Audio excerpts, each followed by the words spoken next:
In a world where shadows whisper secrets and every step can tip the balance of international power, there exists a figure so enigmatic he's known only as the Merchant of Death. Vadim Krasikov, a name that chills the spine of the global espionage community. Born in the whispers of Kazakhstan, moving like a shadow through Russia, Krasikov became the embodiment of the dark side of international diplomacy. With every life taken, his legend grew, casting long shadows over the streets of Berlin and beyond. The daylight assassination of Zelimkhan Kangoshvili, a scene straight from a spy thriller, marked him not just a man, but a message. A message from the depths of state-sanctioned darkness where human lives are currency in the grand game of geopolitical chess. But who really is the Merchant of Death? A pawn, a player, or perhaps a warning?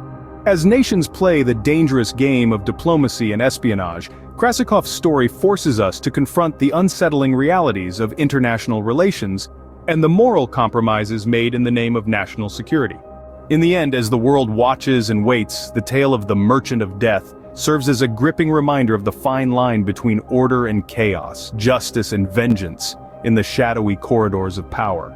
In the high-stakes game of international diplomacy, every pawn and king has a price. Even the Merchant of Death is not exempt from this rule. The Russian bear, Vladimir Putin, was once ready to exchange Krasikov for the outspoken dissident, Alexei Navalny, a startling proposition that sent shockwaves around the globe. But now the tables have turned. Putin is prepared to exchange him against a Wall Street Journal journalist. This sudden shift paints an intriguing picture of the world of shadows, where power, deceit, and negotiation are the currencies of trade.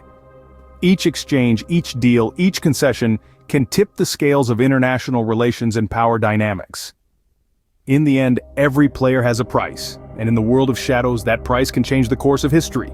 In the cold confines of a German prison, the Merchant of Death serves a life sentence. Krasikov, a pawn in Putin's game of chess, is more valuable than one might think. Initially, Putin was willing to release the outspoken dissident Alexei Navalny in a swap for this deadly merchant. But fate had other plans, and Navalny met his end in a Russian jail. Now, Putin has a new proposition: the release of a Wall Street Journal reporter in exchange for Krasikov. This change of terms, this change of stakes, highlights the fluidity of power dynamics in the world of shadows. Here, the life of the Merchant of Death is a bargaining chip in a high-stakes game of power and control. One move can alter the balance, shift alliances, and change the course of history.